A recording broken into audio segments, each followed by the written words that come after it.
Hello, hello. Welcome back to a new episode of Far From Home, a talk with a friend abroad. This week we are back in Malta today with Loic. Loic is our friend and guest. He is the ambassador for Coco Hub, and he will explain later what this is about. He's a digital nomad, and he's from France, and now he's living in Malta. And the first question is how you ended up in Malta, and how it's been your life in Malta so far. Okay, so I think it was 2 years ago already. Wow, it's fast. So I had a job in Bordeaux in France, and I was a bit bored about my life, and I was trying to find something else to do, and I was already self-employed, but at the same time I was working for a company, like a big company. And yeah, I had this idea to go abroad and start traveling because I was 25, 26. I had some startup experience, and I tried to do some stuff in France. But then I was at this point in my life after startup fail and different things like personal. So I just decided to leave. So I quit my job and I put all my life in a storage box in Bordeaux, and I still have this storage box. Okay. This summer I'm going back to France to take the stuff, because since 2 years I didn't check. So I put everything in my storage box, and actually I was already looking for some destinations in Europe, not too far from France, because when you didn't travel at all in your life, you are a bit scared to go abroad. And I found out about Coco Hub. Oh, there was a bug. No. Oh, I'm back. There was a small bug. So yeah, again. Yes, it's so hot in Malta. Yeah. Okay, I think I'm back now. Yeah. So I found out about Coco Hub on the website, and it was a co-living space with digital nomads, people like me who wanted to work and travel at the same time. So yeah, I just got in contact with Daniel, and then I booked my ticket one way. It was super cheap, like maybe 30 or 40 euros. I took my bag, I remember I had a big bag and a backpack, in my mind it was oh, I am going for life somewhere, I don't know. And so yeah, that's how I ended up in Malta. Good. And how was your experience so far? If you can describe your Maltese lifestyle. Yeah. First of all, it was crazy because something about Malta, which is magic, is that there is an opportunity professionally for everyone, and it's super fast. For me, it's super easy to. I didn't when I arrived in Malta, I wasn't able to speak English, so I learned just 2 years ago. Wow. And Well done. and then also the fact to be in a co-living space like Coco Hub, it was nice for me to meet other people in my field, like IT stuff, website creation, online business. And in fact, I arrived, then 2 weeks after, there was a guest from Germany. She had a startup about health products, organic health products, and she was looking for a front-end developer. So 2 weeks after being in Malta, I already had a contract for 6 months to work remotely. So it was super nice for me. And then after 1 month being at Coco Hub with Daniel, we became friends, and he told me if you want, you can stay as community manager, taking care of the people there, taking care of changing bed sheets, also taking care of organizing events, not a community manager in the sense of managing social media, but in the sense of reality, in real meet with people, organizing barbecues and stuff. And that's how I spent the summer in Malta with Coco Hub, and I became the ambassador. Yeah. I think, you know, I really like the idea of Coco Hub. I think it's great. And it was actually like the first year that you have that space in Birwood that was like co-working, co-living, a beautiful old house in Malta with like also like artists, the house of an artist. So it was really, was so traditionally Maltese. And you at the same time, you were so like innovative and bringing something so international in that space that I really think was a perfect combination between like traditional innovation and the potential that Malta has, that is really to combine traditional innovation, because you walk around and it's full of history and culture, but at the same time you can feel that it's an international place. Yeah, exactly. And also like the goal of Daniel is to put Malta as a digital nomad island, like as the best destination in Europe for location independent people. And at this time I wasn't into this too much because I was a newbie. But then like I learned a lot about these remote working things. And yeah, like I think it's it's something super important for, like, we are trying to push out these things. Yes. So like before moving to the, like, let's say the second part of the second question, because many companies now during COVID, they were forced to working remotely. So can you give any like tips to like employees or companies that are working remotely, based on your experience, what you have learned of working remotely, what an employee should do working remotely? So it depends on the people. Like for me, for example, I don't really like to work from co-working spaces because I like to change. Like I'm working a lot with my energy and mood. So like sometime I'm working from home, most of the time actually. But I also like to go in cafe, in like five-star hotels, for example. Like that's my best tip. Like if you want AC and a nice Wi-Fi, and if you want to be like to have a good service, it's not expensive in Malta, and you have like big lounge and nice services.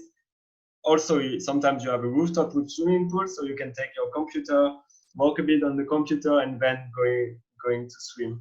Yeah. So yeah, it depends on the people, but this is what I like to do. But then also you have like co-working spaces where you can work from. And the other tips regarding the job, like the business, is that I think it's nice to have like one company you're working for. Like even if you are starting out your journey as a digital nomad, it's nice to secure a stable income like at the beginning. Maybe even if it's like 500 or less than 1,000 euro, it's nice to have this kind of income and security. And then like there is two options. If you're an entrepreneur, just like you have to work a lot and to create your own business. It can be dropshipping business, it can be like online business, affiliate marketing, gambling, like these kind of things. But if you have IT skills like translating things, being a designer, doing programmer code, like you can use your skills with like services like Fiverr, Upwork, 5euro.com, and then like you can start earning your life like this. But personally, I think it's not something which is really like working well, like this Upwork platform and remote job. I think it's all about network and being in communities of location independent people, such as Coco Hub or Remote Year, or what's the name? Nomad Cruise, for example. It's opening the path to networking, and then you can find easily some jobs. Yes, I think I agree with you, and I think there is still a mix and a need for a mix. So yeah, you can find maybe some posts online, like Fiverr or other websites, but at the same time, the personal connection is also, and can be like locally or international, is also something that can give you maybe more and bigger project, because then you build trust, you build relationship, and you can get like more and more involved in more and more projects. Yeah, and like what I have to add also is that people should not think that it's made for super smart or skilled people, because everyone can do this. Like basically, I think I'm not the best one, and I have a lot of different skills, but like as I like to say, I'm a jack of all trades. So I know how to do a lot of different things, but I'm not super good at one thing. So I think if I have this lifestyle, I think a lot of people can have it easily and easier. Like, for example, I also want to share with you a story, because I think it's about like the networking and the personal relationship you can have with people. When I was at Coco Hub, so like the first year, the first summer, I met with Mayo, which is a Japanese girl, a translator for WordPress in Japan. And so like during this summer, I met maybe 300 or 400 nomads coming to Malta to discover Coco Hub and Malta. And with Mayo, like there was this, like she went back to Japan, and last year I went to Asia, like to Thailand to visit, and she contacted me like, oh, would you like to come and be a consultant in Nagasaki in Japan for 1 week, for one co-living? And like for me, it was like a dream, going to Japan when I was a kid, and I forgot about it. Like for me, it was like, oh yeah, I'm going to Asia, but going to Japan wasn't in my plan. And then like I got this opportunity because I was in Thailand, so I flew to Japan, and I became a consultant for co-living space there for 1 week. So like it's just also a way to make your dreams come true. Yes. Yes. So that's true. Like it's an amazing story, and I think it was also some like was like constantly we had in these talks the idea that when you travel or when you live in different countries, then the world become actually smaller, because then you have friends all over the world, and you can easily like go there and feel. Like when I worked in Thailand, in Chiang Mai, I met with 2 guests which were in the Coco Hub the last summer.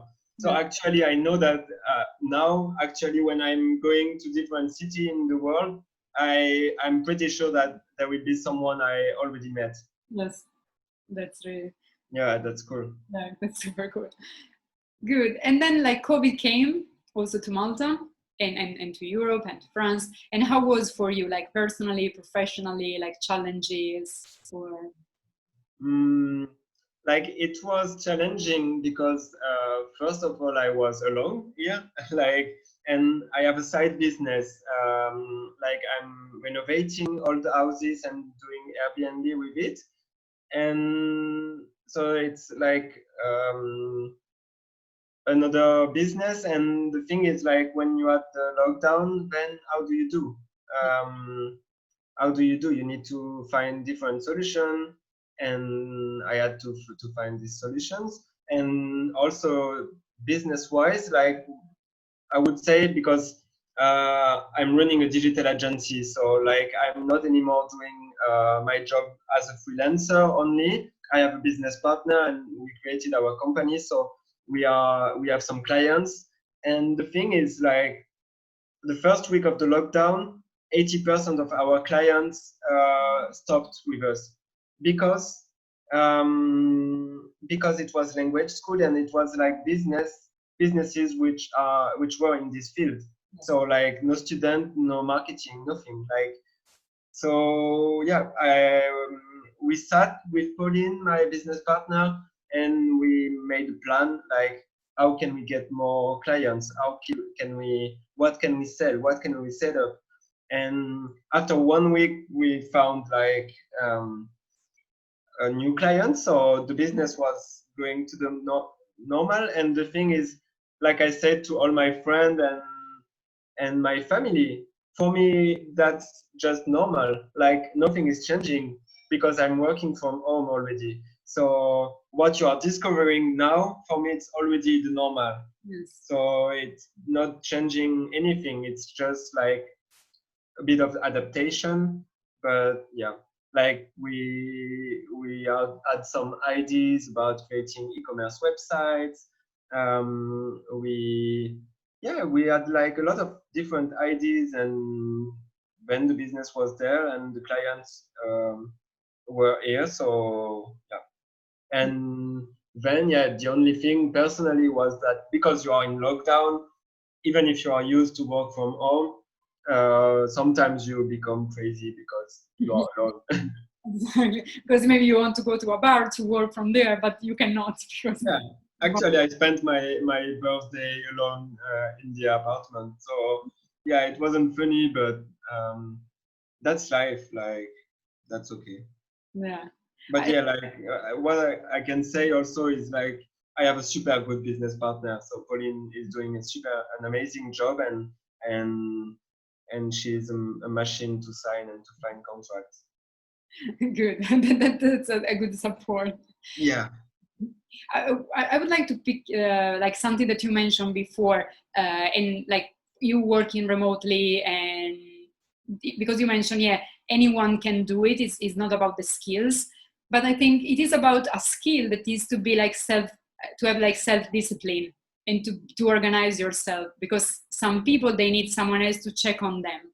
Yeah. And this is why they need to work maybe for companies. But if you work by yourself, or if you work as like remotely, you have to be like self-discipline, and you can party all night. Then you can also have like these 2 or 3 hours per day that you do something. And so yeah, like sometimes I tell this to the people because I think I'm a good example about this. I didn't have a lot of studies. I stopped the school pretty soon, and my skills are, yes, I have skills, and I'm a freelancer since my 18th, so I have some skills, but I'm not the best one, and I have a lot of different skills, so it's a bit hard, for people like me, like who have the same kind of profile, a bit web development, a bit design, to find a job, because companies are looking for specialized profile. But I think like, yeah, it's about self-discipline, and this is something I'm working on actually, because it's hard, but it's also about work and fail. I think like the best example I can give is that I'm not the best, but as I know that I'm not the best, and I'm not it's not easy for me, I'm just all in. Like I'm working, I'm failing, I'm not doing perfect stuff all the time, but I keep going. So that's the main thing, I think. It's just keep going, learn, and fail. I think this is great, because there are some cultures where you cannot fail, but actually when you are fine with like try and fail, is also you get also the freedom of like be yourself, and always improve yourself, and learning yeah, and like just like I think people have to accept that they will fail, and they have to fail fast, instead of like, some people are trying to work on one thing all their life, and they think it will be the most important thing of their life, but when they fail they just stop everything and they are depressed. And i'm I'm pretty sure that it's better to have ideas, because I'm an idea machine. Every day I'm annoying my friends with my ideas, and just try it out, fail. If it works, it works. If it doesn't work, that's okay. And it's just about like a long-term vision, maybe. Yes. Yes, yes, I agree. And so what about the resources that you discover or rediscover about like yourself, your life during COVID? Yeah. So, like there is one thing regarding the lockdown and the COVID thing. Is that I'm back to the design, because like actually I did art studies and I was into design and I was doing web design, print stuff and graphic design.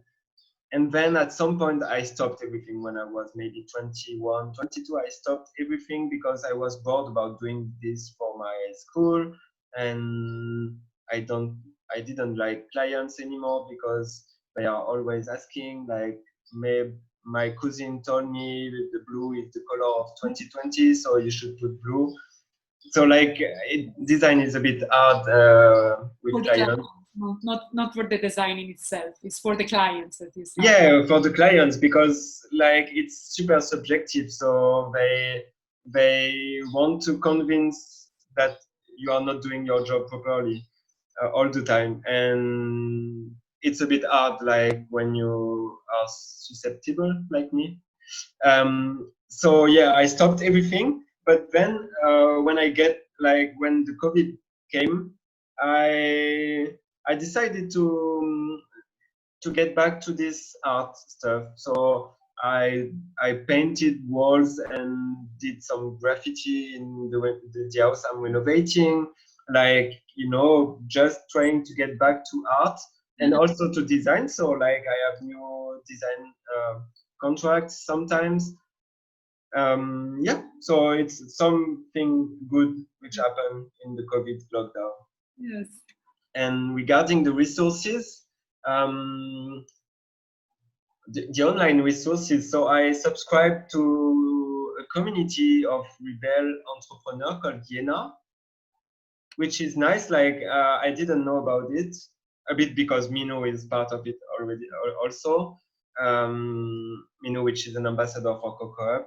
And yeah, I subscribe to it, and there is a lot of tools like, you know, discount of on email marketing software, banking stuff, and a lot of different tools you can use for your daily business day. And then I tried some design software like Figma. I created some add-ons for WordPress for our client, because like also it was the time to capitalize on the knowledge we have with the agency and try to find new process, new organizations to become like a bit faster and better. Yes.